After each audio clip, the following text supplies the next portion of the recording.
किसी की उपलब्धि देख करके यदि आपको जलन होने लग जाए, तुरंत नेत्र बंद करिए और ठाकुर जी का स्मरण करना प्रारंभ कर दीजिए। मैं एक बात कथाओं में कहा करता हूं कि ठाकुर जी आपकी रक्षा करते हैं, ये कैसे पता चले। और लोग बाग कहते हैं गाड़ी चल रही थी महाराज और इतनी स्पीड में आगे से एक ट्रक आ गया और तभी हमारे ड्राइवर ने, ठाकुर जी ने बड़ी रक्षा करी हमारी।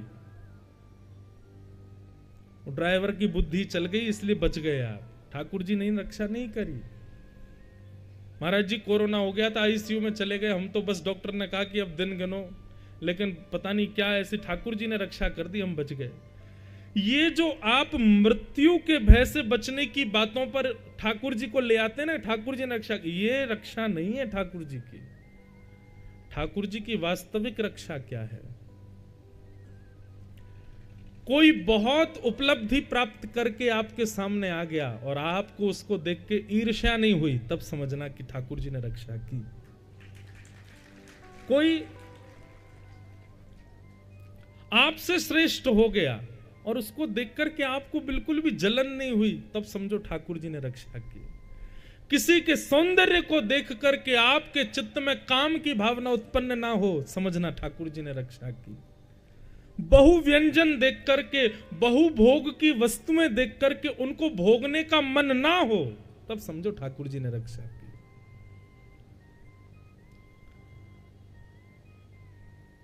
ये वास्तविक रक्षा है। मेरी स्थिति में, मेरे विचार से ये रक्षा है। आपकी मन की रक्षा ठाकुर जी करते हैं, आपकी तन की रक्षा। अगर तन की रक्षा करनी होती तो हम जीवन भर अपंग ही रहते, चल फिर ही नहीं पाते। ठाकुर जी ने चलना भी सिखाया, बोलना भी सिखाया, हाथ से कर्म करना भी सिखाया। मतलब अपने तन की रक्षा की जिम्मेवारी तुमको ही दी है ठाकुर जी ने। चलना सीख गए मतलब अब चलो, बोलना सीख गए मतलब अब सदके रहो, नेत्रों से देखना सीख गए, अब जिसको देखना चाहिए उसी को देखो। अपनी रक्षा स्वयं करो, पर मन की रक्षा ठाकुर जी करते हैं। ये वास्तविक रक्षा है। तो निर्मत सराणाम सताम, मात्सर्य दोष जिसके चित्त में कभी प्रकट नहीं होता, वो भागवत का अधिकारी है। मैं तो एक बात और कहूं, 7 दिन जब पूरे हो जाए ना, तो देखो एक बात बड़ी अच्छी बात है, ईर्ष्या तो सबको होती है किसी ना किसी से। आपको भी होती होगी किसी से। 7 दिन जब कथा पूरी हो जाए ना, 7 दिन बाद उस व्यक्ति से मिलने जाना जिससे ईर्ष्या होती है आपको, जिसकी अच्छी कमाई देखी नहीं जाती, जिसका घर नहीं देखा जाता, जिसका रूप नहीं देखा जाता, अरे इतना सुंदर क्यों है ये, जिसके प्रति किंचित भी ईर्ष्या का भाव है ना, कथा सुनने के बाद उससे मिलने जाइएगा। और यदि उसको देख करके ईर्ष्या नष्ट हो गई हो, ईर्ष्या ना हो रही हो, तब बस हृदय पे हाथ रख के प्रसन्न हो जाना, वाह ठाकुर जी आपने रक्षा की हमारी, अब ईर्ष्या नहीं हो रही हमको, अब हमको प्रिय लग रहा है। ये छोटी छोटी बातें हैं पर इनके भाव बड़े गूढ़ हैं। तो निर्मत सराणाम सताम कि वैद्यम वास्तवमत्र वस्तु शिवदम तापत्रयोन्मूलनम। तो पहला विषय, दूसरा अधिकारी और तीसरा संबंध।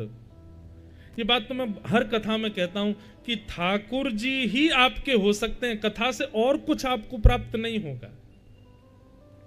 कथा कराने से, कथा सुनने से आपके जीवन के कष्ट कम हो जाएंगे? बिल्कुल नहीं होंगे। जितने लिखे हैं उतने तो भोगने ही पड़ेंगे। कथा कराने से, कथा सुनने से आपके व्यापार में वृद्धि हो जाएगी? नहीं, आपको ही मेहनत करनी पड़ेगी, कथा से कुछ नहीं होगा। हम भी बचपन में सोचते थे हनुमान चालीसा के 11 पाठ करके जाएंगे तो पेपर अच्छा होगा, लेकिन पढ़े नहीं है तो पेपर का अच्छा होगा। रात में पेन रख देता था मैं तो ठाकुर जी के पास, इसमें इतनी शक्ति भर देना सुबह बढ़िया चले। अब जाके ये बातें समझ आती है। ठाकुर जी कहते बेटा पढ़ोगे नहीं तो कैसे काम चले। देखो देव भी उसकी सहायता करते हैं जो पारिश्रमिक होता है, जो श्रम करता है, बुद्धि का प्रयोग करे। हाथ पैर अपने मन बुद्धि का प्रयोग करे, देव भी उसी की सहायता करते हैं। सुंदरकांड में कहते हैं देव देव आलसी पुकारा। जो देवताओं के भरोसे पड़ा रहता है और कुछ करता धरता नहीं, वो आलसी है। तो अगर आप सोचो कि कथा सुनने करने से, तीर्थ यात्रा करने से आपके व्यापार बढ़िया चलें, बिल्कुल नहीं चलेंगे। मेहनत आपको ही करनी पड़ेगी। ना तो आपके दुख कम होंगे, ना आपका व्यापार चलेगा। ये सब आपके प्रारब्ध हैं। अपने प्रारब्ध और कर्मों से ही आप इनको सजा सकते हो, संवार सकते हो। कथा सुनने से केवल एक होगा काम, क्या? कृष्ण प्रिय लगने लगेंगे, कृष्ण अपने लगने लगेंगे। बस यही है। और इससे बड़ी उपलब्धि चाहिए भी क्या आपको? इससे बड़ी उपलब्धि चाहिए भी क्या हमको? कुछ नहीं। पूर्वाचार्यों के पद में बंधुओं एक खास बात पता है, आप जितनी बार उनका अध्ययन करोगे ना, उतनी बार नए भाव आएंगे आपके पास। जैसे अभी यहां कृष्णदास जी क्या कह रहे हैं? कृष्णदास किए प्राण न्योछावर। कृष्णदास जी क्या कह रहे हैं? बोले आप ठाकुर जी के शरणागत हो गए, बीच में डगमगा गए, लेकिन उसके बाद जब ठाकुर जी ने आपका हाथ पकड़ा, उसके बाद पुनश्च जब ठाकुर जी की भक्ति में आप आए, तो फिर क्या करना है? फिर दुनिया भर की वस्तु न्योछावर नहीं करनी, फिर तो स्वयं को ही न्योछावर करो। कृष्णदास किए प्राण न्योछावर, अपने प्राण अर्पित कर दो ठाकुर। बस अब ये जीवन आपके लिए ही है। ये जीवन समर्पित चरण में तुम्हारे, तुम ही मेरे सर्वस्व, तुम ही प्राण प्यार। आप कहोगे जीवन कैसे अर्पित करते हैं महाराज जी? अगर तन से पूछो तो तन जीन्स पहनना चाहता, पर हम धोती पहन के क्यों रह रहे हैं? तन से पूछो तो तन तो बढ़िया एम्ब्रॉयडरी वाले वो कुर्ते वुर्ते आते हैं, बढ़िया वाले लोग बाग देते हैं मुझको भी, पर हम यही सफेद ही क्यों पहनते हैं?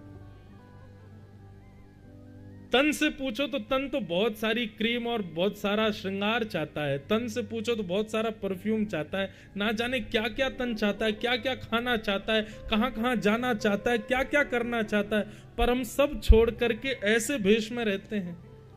ये तिलक लगाते हैं, चोटी रखते हैं, बस एक ही काम आता है, क्या? बोले हरी चर्चा करवा लो, इसके अलावा हम किसी काम के नहीं है, इसके अलावा कुछ होगा ही नहीं हमसे। इसको कहते हैं प्राण न्योछावर। बस हम ठाकुर जी के लिए हैं, उसके अतिरिक्त हमसे कोई काम बनेगा नहीं। हनुमान जी महाराज से, हनुमान जी महाराज बलवान नहीं है। हनुमान जी महाराज कोई ऐसे नहीं है कि वो भूत प्रेतों को ही धूड़ धूड़ के मारते हों। पर हां, राम जी के लिए यदि करवाओगे तो सब प्रकट हो जाता है। लंका जाना था, जामवंत जी सबसे पूछ रहे थे कौन जाएगा कौन जाएगा, सब लोग बोल रहे थे हम चले तो जाएंगे, वापस नहीं आ पाएंगे, आदि आदि सब बात कह रहे थे। तो जब हनुमान जी से जाके कहा, हनुमान जी कह रहे भगवान मुझ में कहां है इतना बल, मैं कैसे पहुंचूंगा लंका, मेरे पास तो इतनी सामर्थ्य नहीं। तब जब जामवंत जी ने कहा कि अच्छा तो मतलब राम जी के लिए तुम इतना भी नहीं करोगे। जैसे ही राम जी का नाम सुना, सोई महाराज चट्टान की तरफ प्रकट हो गए। बोले मुझे बताइए तो सही, जाना कहां है? रावण को मच्छर की तरह मसल करके आ जाऊंगा मैं। राम काज किए बिन मोह कहां विश्राम। हनुमान जी बलवान है, लेकिन अपने बल को छुपाते हैं। वो बल प्रकट कब होता है? जब राम जी का कार्य हो, उसके अतिरिक्त वो बल नहीं है। हम लोग अपनी योग्यताओं को इसलिए प्रकट करते हैं ताकि हम योग्यवान दिखें, पर भक्त अपनी योग्यता केवल ठाकुर जी के कार्य में प्रकट करता है, उसके अतिरिक्त कहीं नहीं। जड़ भरत जी की कथा आती है भागवत में। अब कथा तो 2-3 दिन बाद आनी चाहिए, पर मैं अभी सुना देता हूं। जड़ भरत जी पहले भरत उनका नाम, अपने प्रथम जन्म में वो भरत नाम के राजा थे, उन्हीं की वजह से हमारे देश का नाम भारत पड़ा। ऋषभ देव जी के पुत्र थे भरत। एक समय आने पर जब देखा कि पत्नी बच्चे सब अब व्यवस्थित हो गए हैं, मेरी आयु भी अब थोड़ी सी मध्यस्थ हो गई है, तो अपने पुत्र को राज्य गद्दी पर बैठा के भरत जी वन में चले गए और वन में जाकर के नदी के तट पर बैठ के भगवान का स्मरण भजन तप करने लगे। तभी एक दिन क्या हुआ कि सामने के घाट पर नदी के उस पार एक गर्भवती हिरणी जल पी रही थी और तभी शेर की दहाड़ सुन करके वो हिरणी भयभीत होकर के नदी में कूद गई और उसके बालक ने, शावक ने, मृग शावक ने नदी के बीच में जन्म ले लिया। भाव बहुत तेज था और ये दृश्य भरत जी ने देख लिया। तभी भरत जी ने क्या किया, कूद करके हिरणी को तो नहीं बचा पाए लेकिन उस बालक को निकाल करके लिया, उसको बचा लिया। अब तो उसका पालन पोषण करने लगे, उसको खिलाने पिलाने लगे। ठीक है, ये उनका धर्म था कि उन्होंने एक जीव की जान बचाई, पर अब धीरे धीरे उसकी सेवा करते करते उसमें इतनी ममता हो गई कि अब उसको ही अपने गले से लगा के रहने लगे। भजन कम होने लगा, उसकी चिंता ज्यादा होने लगी। अब उस मृग शावक को लेके घूमते हैं जंगल में। देखो, आसक्ति बड़ी खतरनाक चीज है बंधुओं। पत्नी से निकल गई आसक्ति, बच्चों से निकल गई, अपने राज्य से निकल गई, लेकिन एक हिरण के बालक में चली गई। ये आसक्ति कब कहां चली जाए कुछ पता नहीं है। आसक्ति बड़ी खतरनाक वस्तु है। ये तो अच्छी तभी मानो कि ये ठाकुर जी में लग जाए। भरत जी महाराज उस बालक की सेवा पूजा खूब सेवा में रहने लगे। अब उसमें इतने आसक्त हो गए कि अब 24 घंटे नेत्रों को वही चाहिए। थोड़ा थोड़ा वो हिरण का बालक बड़ा हुआ, तब एक दिन उसने हिरणों का झुंड देखा। हिरण का झुंड देखते ही वो मृग शावक तो उछलने लगा और भरत जी को छोड़ के जाने लगा। भरत जी को तब भी समझ नहीं आया कि इसका परिवार वही है, मैं क्यों रखा हूं इसको अपने पास। मृग शावक उन हिरणों के साथ चला गया और उसकी याद में व्याकुल भरत जी महाराज रोने लगे। दिन रात उसकी याद करते करते करते एक दिन रुग्ण हो गए, बीमार हो गए और एक दिन भरत जी के प्राण निकल गए। इतनी आसक्ति हो गई थी हिरण के बालक में कि अगले जन्म में फिर वो हिरण ही बने। और ये शास्त्राज्ञा, अंत या मति सा गति, अंत में जो मति में होगा अगले जन्म में वही बनोगे आप।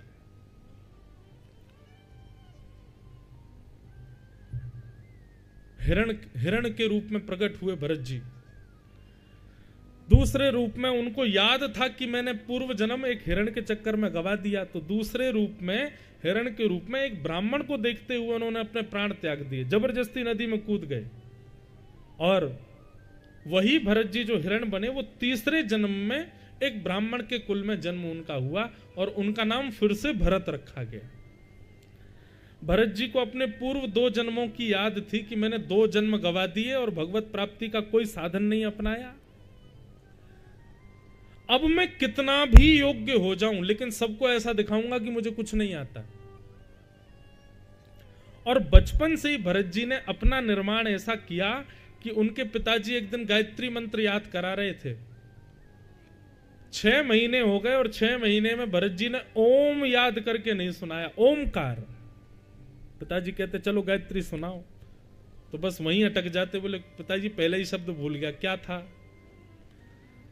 तब सबने, उनका घर वालों ने ही नाम रख दिया। बोले कि भैया 6 महीने में ओम याद नहीं कर पाया, इतना मूर्ख बालक है हमारे घर का, इसका नाम जड़ भरत रख दो। तो नाम जड़ भरत पड़ गया। अब बात क्या है, भरत जी जानते तो सब थे, भरत जी को आता तो सब था, भरत जी करने में तो सक्षम सब थे, लेकिन संसार के लिए नहीं करना चाहते थे। बोले दो जन्म गवा चुका मैं, अब ये तीसरा जन्म नहीं गवाऊंगा। मेरी जितनी योग्यताएं मेरे पास है मैं सब ठाकुर जी को अर्पित करूंगा और किसी को नहीं। और वही भरत जी महाराज जड़ भरत के रूप में आए और जड़ भरत के रूप में आगे चल करके फिर एक बार रहुगन राजा को उन्होंने ज्ञान उपदेश किया। बड़ी कथा है, पर एक बात है, भक्ति मार्ग में भक्त को चाहिए जो अपनों सुख चाहे हो तो मूर्ख बन के रहो। अगर अपना सुख चाहते हो तो ज्यादा योग्यताएं मत दिखाओ कि देखो मेरी योग्यता, देखो मुझे तो गाना भी आता है, देखो मुझे तो नाचना भी आता है, देखो मुझे तो भोजन बनाना भी आता है। ये सारी योग्यताएं संसार को रिझाने के लिए नहीं, ठाकुर जी को रिझाने के लिए रखो। तो कथा सुनने से एक ही काम होगा, कृष्ण प्रिय लगने लगेंगे। और ये सब जो भाव अभी हम सुन रहे थे, यही है कृष्णदास की प्राण न्योछावर। प्राण न्योछावर मतलब हमारा जीवन केवल कृष्ण के लिए, और कुछ हमसे हो नहीं सकता।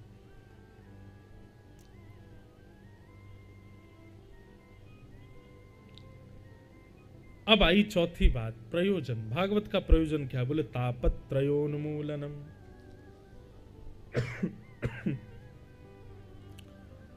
तीन प्रकार के तापों का उन्मूलन। बहुत ध्यान से सुनिएगा बंधुओं।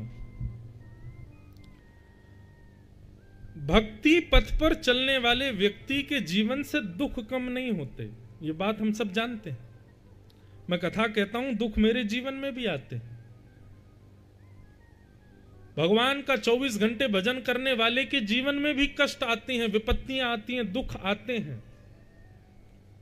लेकिन भक्ति के पथ पर चलने से एक फायदा होता है कि दुख तो आते हैं पर असर उतना नहीं होता जितना असर संसार में हो जाता है। संसारी व्यक्ति को तो छोटी छोटी बातों पर असर हो जाता है, लेकिन आध्यात्मिक व्यक्ति को बड़े से बड़े पहाड़ गिरने पर भी असर नहीं होता ज्यादा। इस विषय पर कल भी हम चर्चा कर रहे थे थोड़ी सी।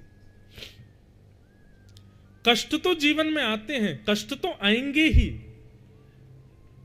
लेकिन भक्ति का पथ ऐसा है कि उसमें कष्टों का अनुभव नहीं होता। अब 4 घंटे एक आसन पर बैठना पीड़ा तो होती है, लेकिन मन बुद्धि चित्त तीनों कथा में इतने भाव से लग जाते हैं कि 4 घंटे एक आसन में बैठने पर भी पीड़ा का अनुभव नहीं होता। होती तो है पर अनुभव नहीं होता। कथा सुनने का विषय ना हो, कहने का विषय ना हो, तो 4 घंटा बैठने में हमारी भी हालत खराब हो जाएगी। पर तो यूं ही बैठेंगे, बार बार आसन हम भी बदलेंगे। लेकिन मन बुद्धि जब कथा में होती है, कोई कथा सुना रहे हो या कथा किसी को हम सुना रहे हो, उस समय देह की स्थिति अपना असर नहीं कर पाती। ऐसा ही भक्ति पथ पर होता है। फिर चाहे आपके जीवन में कितने भी कष्ट आ जाएं, कितनी भी बड़ी आपत्ति विपत्तियां आ जाएं, एक बात, एक कॉन्सेप्ट लोगों ने गलत पाल लिया है अपने मन में कि नित्य हनुमान चालीसा का पाठ करो, मंगलवार का व्रत करो, सोमवार का व्रत करो, इस दिन ये मंदिर पे जाओ, गणेश जी को दूर्वा चढ़ाओ। इन सब से क्या होता है, जीवन जो है वो इजी हो जाता है, जीवन जो होता है वो फ्लेक्सिबल हो जाता है। गलत सोच रहे हो आप। जीवन इजी या फ्लेक्सिबल नहीं होता है, बस उसका असर होना बंद हो जाता है। जो असर पहले हो रहा था, मैं कथा में कहता हूं, भक्ति क्या है? एनेस्थीसिया का इंजेक्शन है। अगर एक बार लग गया तो सुन्न पड़ जाओगे। ऑपरेशन तो होगा लेकिन दर्द नहीं होगा, खून तो निकलेगा लेकिन दर्द नहीं होगा, पीड़ा नहीं होगी। तो भैया ये दुखालय है, संसार में दुख तो सबके जीवन में आते हैं, पर भक्ति का मार्ग जिसने अपनाया है, आध्यात्मिक जीवन जो जीता है, उसको अनुभव नहीं होता, अनुभूतियां नहीं होती।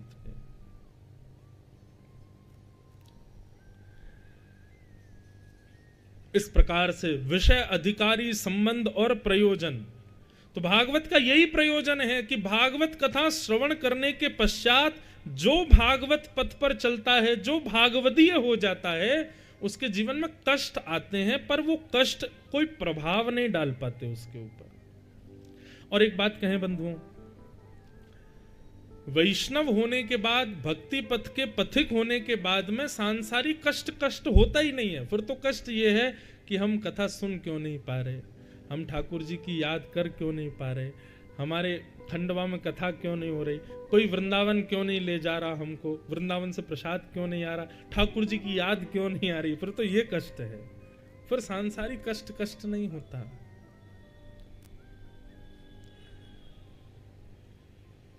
इस प्रकार ये 2 श्लोक, प्रथम भागवत, अब तीसरा श्लोक कि निगम कल्प तरोर्गलितम फलम सुख मुखादमृत द्रव संयुतम पिबत भागवतम रसमालयम मुहुर्हो रसिका भुवि भावुका। निगम कल्प तरोर गलितम फलम। श्रीमद् भागवत वेद रूपी वृक्ष का पका हुआ फल है। यदि आप भागवत को श्रवण करते हैं तो समझो आपने चारों वेदों का श्रवण कर लिया। सुख मुखाद अमृत द्रव संयुतम, सुखदेव जी के मुख लग जाने से अमृत तुल्य श्रीमद् भागवत हो गई है। पिबत भागवतम रसमालयम, इस भागवत की कथा को सुनो मत, पियो। पिबत भागवतम रसमालयम, मोहर हो रसिका भुवि भावुका। पिबत का अर्थ क्या है? पिबत का अर्थ है केवल सुनने तक नहीं, जीवन में तुरंत लागू करें। जो भी हम श्रवण करें उसको तुरंत उतारें अपने जीवन में। पिबत भागवतम रसमालयम, मोहर हो रसिका भुवि भावुका।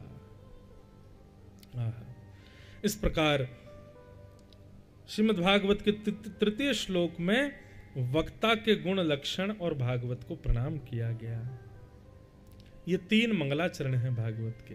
अब यहां से कथा प्रारंभ होती है कि 88,000 सौनकादि ऋषि नैमिषारण्य क्षेत्र में मानवों के कल्याण के लिए यज्ञ कर रहे थे। तभी सूत जी का आगमन हुआ और सूत जी से समस्त सौनकादि ऋषियों ने 6 प्रश्न किए हैं कि किम श्रेय शास्त्र सारः का स्वावतार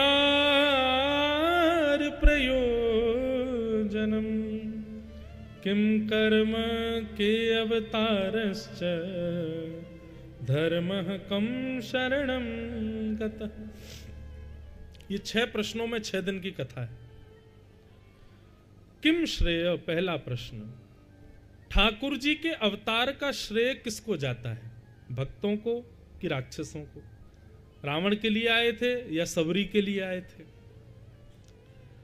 शास्त्र सारः का, इतने शास्त्रों का सार क्या है? स्व अवतार प्रयोजनम, भगवान के अवतार का प्रयोजन क्या है? आते क्यों है भगवान? किम कर्म, भगवान के कर्म क्या है? के अवतारश्च, भगवान के अवतार कितने हैं? और अंतिम प्रश्न, धर्म कम शरणम ब्रज, ठाकुर जी के जाने के पश्चात धर्म किसकी शरण में जाता है? इन 6 प्रश्नों के उत्तर में अब श्री सूत जी महाराज यहां से कथा कहना प्रारंभ करते हैं और कथा कहने से पूर्व अपने गुरुदेव को वंदन करते हैं कि यम प्रव्रजन्तमनुपेतमपेत कृत्यम द्वैपायनो विरह कातर आजुहाव, पुत्रेति तन्मयतया तर्वोऽभिनेदु, तम सर्वभूत हृदयम मुनिमानतोस्मि। एक बात सदैव याद रखना बंधु, क्या जीवन में गुरु का होना बहुत जरूरी है? लोग ये प्रश्न करते हैं पर इस प्रश्न का अर्थ स्वयं नहीं जानते। क्यों? क्योंकि जो पूछते हैं गुरु का होना जरूरी है, वो सोचते हैं कि दीक्षा लेने से ही गुरु होता है। दीक्षा पूर्ण होने पर ही गुरु माने जाएंगे। यह बात बिल्कुल सत्य है कि दीक्षा होनी चाहिए, परंतु दीक्षा से पहले दिशा होनी चाहिए। जिस गुरु से आपने कभी दिशा नहीं ली, उसकी दीक्षा लेके भी कोई फायदा नहीं। ठीक वैसे है कि भाई जिससे विवाह हो उससे प्रेम भी तो होना चाहिए। प्रेम नहीं है और विवाह होगा तो जीवन यापन में दिक्कत होगी। ठीक वैसे ही गुरु से पहले दिशा लो, फिर दीक्षा ग्रहण करो। दिशाहीन व्यक्ति यदि दीक्षा ग्रहण करेगा तो दीक्षा कल्याण नहीं कर पाएगी। दीक्षा विवाह है और दिशा ये प्रेम है। हमसे लोग कहते हैं दीक्षा लेनी है महाराज जी, हम कहते पहले दिशा लो। जो कथा में कहते हैं उसको जीवन में लाना प्रारंभ कर दो, और जब ठाकुर जी कृपा करेंगे दीक्षा भी देंगे। पर अभी तो पहले दिशा ही ले लो, खूब कथाएं सुन लो, दिशा जीवन में ले आओ। गुरु कृपा इसका प्रत्यक्ष अनुभव हमने किया अपने पूर्व के आचार्यों के। जब हम प्रसंग बोलते हैं, चाहे वो सूरदास, कुम्मनदास, तुलसीदास, मीराबाई, इन सब पर गुरु कृपा है। और ये गुरु कृपा दीक्षा की नहीं है, दिशा की है। दीक्षा कृपा जन्य है, पर दिशा पहले है। सूरदास जी से किसी ने पूछा, आपके पास नेत्र तो है नहीं, आप ठाकुर जी को देखते कैसे हो?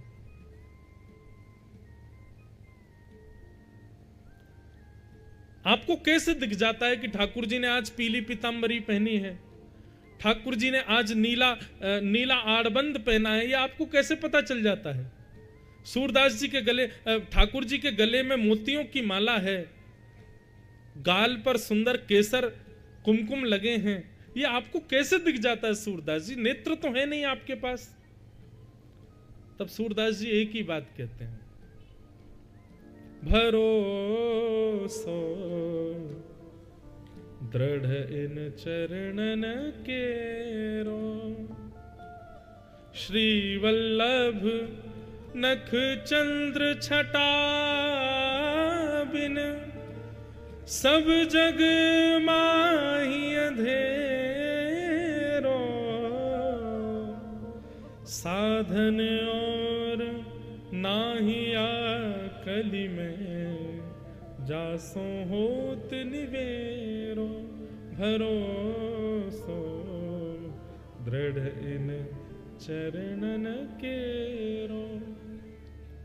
सूरदास जी कहते हैं, अपने गुरु के चरणों में जो मेरा अटूट विश्वास है, उस विश्वास का ये फल है कि साधन नेत्र मेरे पास नहीं है, लेकिन फिर भी मैं साध्य का दर्शन कर लेता हूं।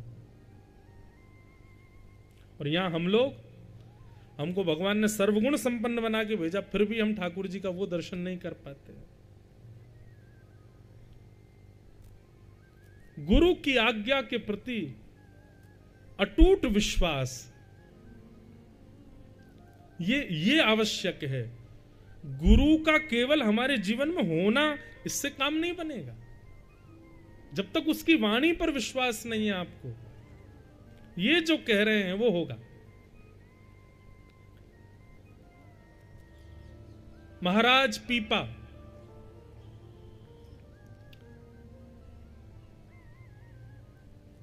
श्रीमद रामानंदाचार्य जी का दर्शन करने के लिए गए, और जैसे दर्शन करने के लिए गए तो द्वारपालों से जाकर के, जो सेवक थे रामानंदाचार्य जी के, उनको जाके कहा, मुझे पूज्य श्री रामानंदाचार्य जी का दर्शन करना है। सेवकों ने पूछा, आपका परिचय? बोले महाराज पीपा। भीतर जाकर के रामानंदाचार्य जी से कहा कि द्वार पर महाराज पीपा आए हैं। श्री गुरुदेव भगवान रामानंदाचार्य जी बोले, उनसे कह दो अभी समय नहीं है, चले जाए। बाहर आकर के सेवकों ने कहा, बोले गुरुजी तो अभी नहीं मिल पाएंगे, आप चले जाओ। थोड़ी दूर जाकर के पीपा जी दोबारा लौट करके आए, बोले कि आप निवेदन कर दो, राजा पीपा आया है। बोले मैंने महाराजा बोल दिया, शायद इसलिए नहीं मिल रहे हो। भीतर जाकर के कहा, बोले राजा पीपा आए हैं, तो फिर मना कर दिया, बोले कह दो चले जाएं। अंत में पीपा जी समझ गए, बोले कि ये उपाधियां और अपने ऊपर इतनी श्रेष्ठताएं लेकर के जाऊंगा, गुरु कृपा नहीं होगी। जाकर के निवेदन करते हुए कहा, बोले आप अपने सेवकों को भी छोड़ आए दूर, अकेले राजा आए और आकर के बोले कि आप महाराज जी से जाके प्रार्थना करके कह दो, द्वार पर दास पीपा आया है। भीतर जाकर के जब कहा तो श्री रामानंदाचार्य जी बोले, अच्छा चतुराई, पहले तो महाराजा था, अब दास हो गया, मुझसे मिलने के लिए नाम के आगे की उपाधि बदल दी। इतना ही दासत्व है तो उसको जाकर के आज्ञा कर दो, सामने कुआं है उसमें कूद जाए। गुरु आज्ञा है, मानो। सेवकों ने बाहर जाके कहा, बोले कि दास पीपा जी, गुरुदेव ने आज्ञा की है, पीछे कुआं है उसमें कूद जाओ। सुनते ही ऐसा नहीं विचार किया हो या दोबारा पूछा हो, अच्छा इसमें कूदना है? नहीं नहीं नहीं, जैसे ही कहा कि गुरुदेव ने आज्ञा की कूद जाओ, तुरंत पीपा जी दौड़े और बस कुएं में गिरने ही वाले थे, बस प्राण निकलने को ही थे। उसी समय श्री रामानंदाचार्य जी आ गए और आकर के पीपा जी को रोक दिया। ऐसा विश्वास है हमारे भीतर। नहीं है। और फिर हम प्रश्न करते हैं जीवन में गुरु होना चाहिए? ऐसा विश्वास पहले जगाइए, ऐसा अपने आप को बनाइए कि गुरु की आज्ञा, गुरु के वचन अटल कर मानो, उस पर फिर कोई संशय ना हो, तब दीक्षा ग्रहण कीजिए। क्यों कल्याण नहीं कर पा रहे? इतने सारे संप्रदाय हैं, इतने श्रेष्ठ श्रेष्ठ महापुरुष हमारी धरती पर हैं, क्यों हम दीक्षा लेकर के भी अपने आप को भगवत सन्निधि के पात्र नहीं बना पा रहे? गुरु में कमी नहीं है, हमारे शिष्यत्व में कमी है, हमारी शिष्यत्व में योग्यता नहीं है।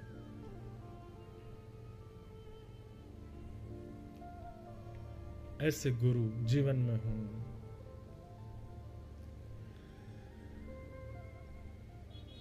तो पहले विश्वास का निर्माण कीजिए अपने चित्त में।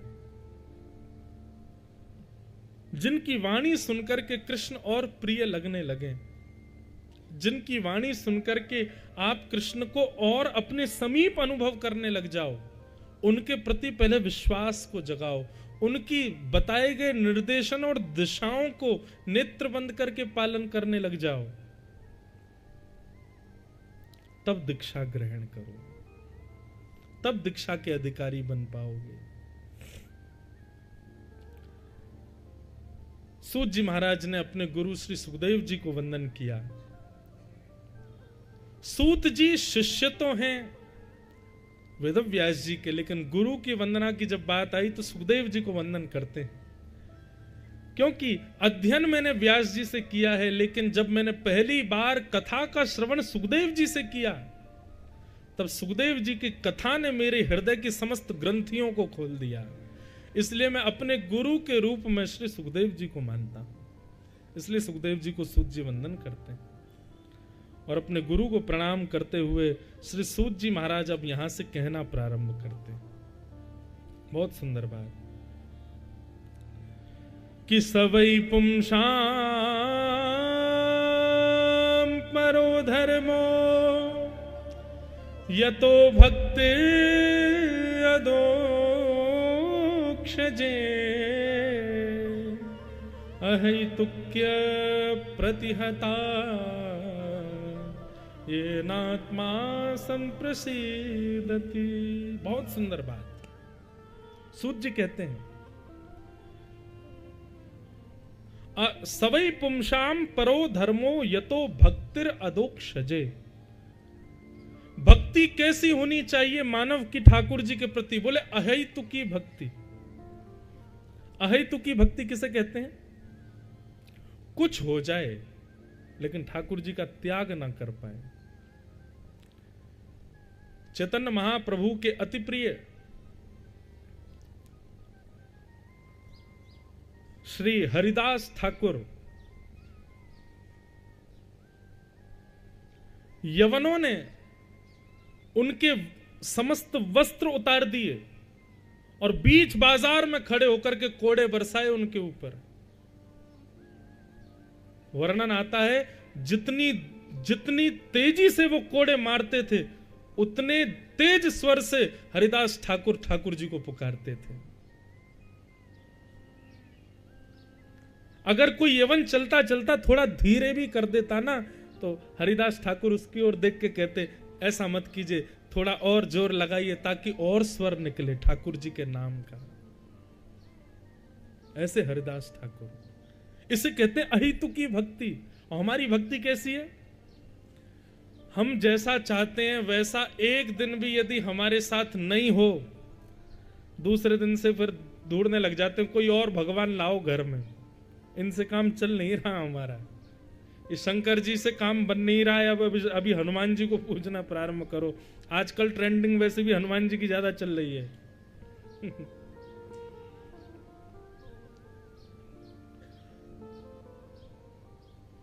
हम लोगों से बड़ा तराजू कोई नहीं है, जहां की तरफ भार ज्यादा वहीं झुक जाते हैं हम।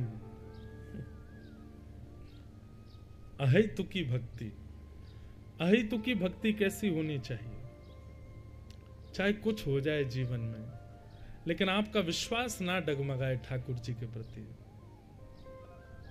ठाकुर जी सदा प्रिय लगे, ठाकुर जी का भाव प्रिय लगे, चाहे कुछ हो जाए जीवन में, पर कभी भगवत विस्मृति ना हो चित्त में।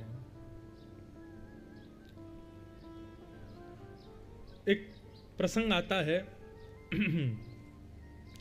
राजस्थान के एक भक्त हुए, और कैसे भक्त थे? काले खां, म्लेच्छ थे। उनका प्रसंग मैं कभी कभी सुनाया करता हूं। तो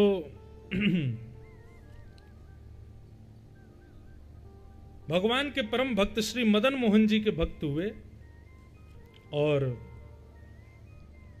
ऐसी भक्ति करते थे ठाकुर जी की।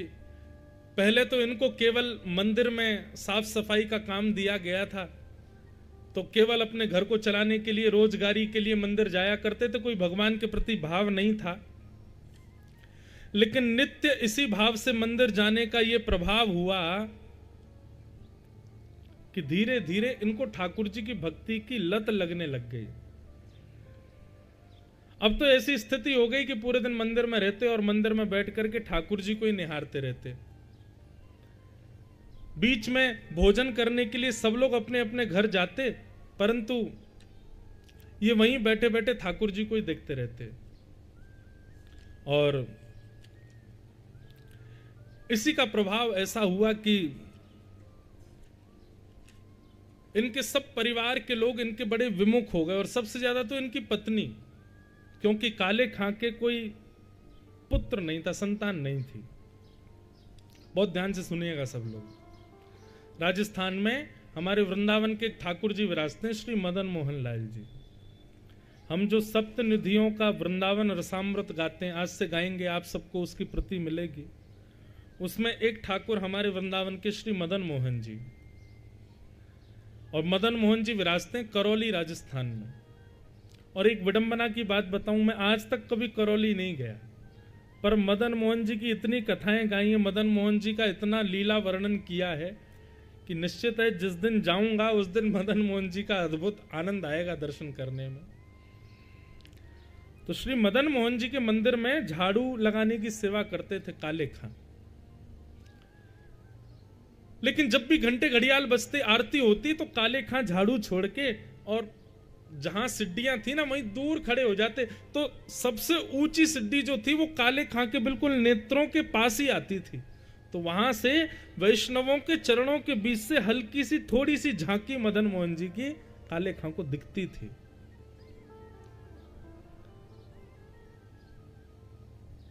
बिना भाव के ही काले खां देखता था, लेकिन धीरे धीरे धीरे धीरे वो भाव सृजित हो गया। बंधुओं, ये बात निश्चित है कि आपके चित्त में ठाकुर जी के प्रति भाव उत्पन्न हुआ है ना, तो ये आपका भाव नहीं है, ठाकुर जी का भाव आपके प्रति उत्पन्न हुआ है। सबका नहीं उत्पन्न होता ठाकुर जी के प्रति।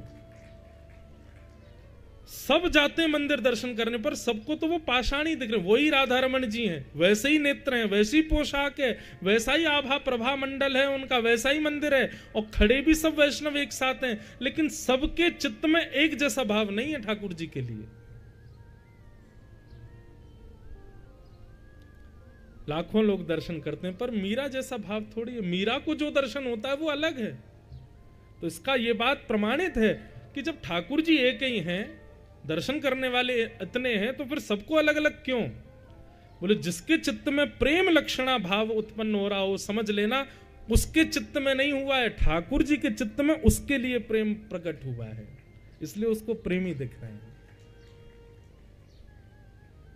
कभी श्री राधा रमण जी का दर्शन करो, राधा वल्लभ जी जाओ, बिहारी जी जाओ, और दर्शन करते समय दर्शन हो गए। अब दर्शन होने के बाद क्या होता है, मंदिर से निकलो, लेकिन सब खींचते रहें और आपके पैर बार बार कहें नहीं एक बार और देख लूं, बस एक बार और निहार लें, अभी थोड़ा सा और देख लें, अभी मन भरा नहीं। अरे ट्रेन का समय हो रहा भाई, गाड़ी निकल जाएगी हमारी, अभी निकल जान दो, कल चले जाएंगे, नहीं एक और देखने दो। ये स्थिति हो जाए तो यही समझना आपके चित्त में नहीं प्रेम आया है, उनके चित्त में आपके लिए प्रेम आया है। काले खां एक मुस्लिम परिवार में जन्मा व्यक्ति, ना कभी उसने भागवत सुनी, ना कभी उसने राम कथा सुनी, ना उसने कभी भक्ति अनुष्ठान किए, कभी गंगा जी में स्नान भी नहीं किया होगा, यमुना जल का पान भी नहीं किया होगा, बिल्कुल पवित्र नहीं था।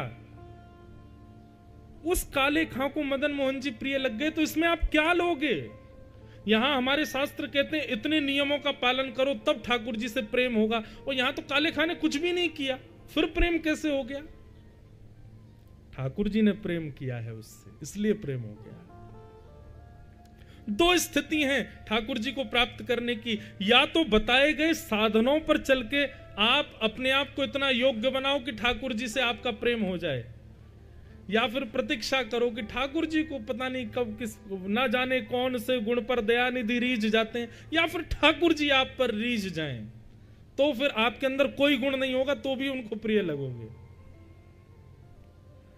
काले खां पर ठाकुर जी रीझ गए और काले खां को मदन मोहन जी प्रिय लगने लगे। अब तो काले खां पहले तो जाता था वेतन लेने के लिए, काम करता था, पर अब तो वो कार्य करने से लिए जाता था कि मदन मोहन जी दिख जाएंगे। घर परिवार के लोग डांटने लगे, फटकारने लगे, पत्नी कहने लगी इतने वर्ष हो गए ब्याह को, हमारी कोई औलाद नहीं है, हमारे कोई पुत्र नहीं है। परिवार के दूसरे लोग कहते, बोले होगा कैसे? अपने खुदा को छोड़ करके दूसरे को भजेगा तो फिर वो कहां से देगा? जब अपने खुदा से गुहार करेगा, नमाज आदि करेगा, उनसे प्रार्थना करेगा, तभी तो वो देंगे।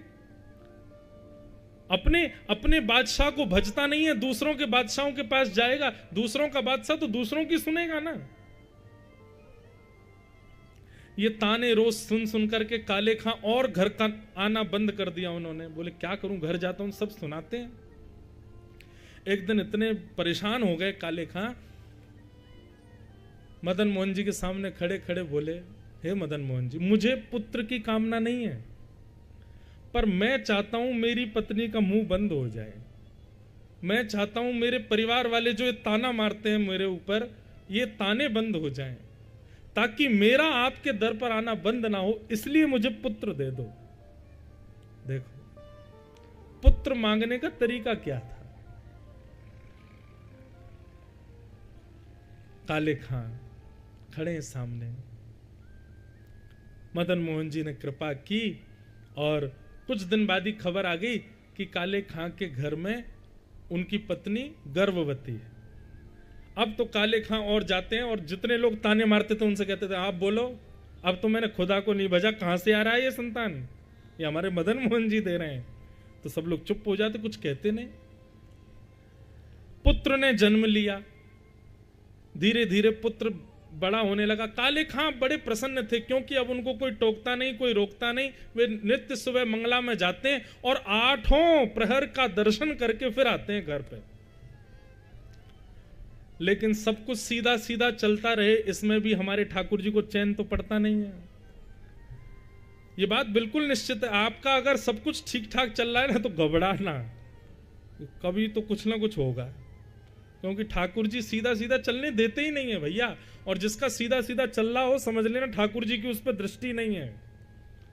जो नेक नेक में गिर रहा हो, नेक नेक में लुढ़क रहा हो, नेक नेक में चिंता बढ़ रही हो, समझना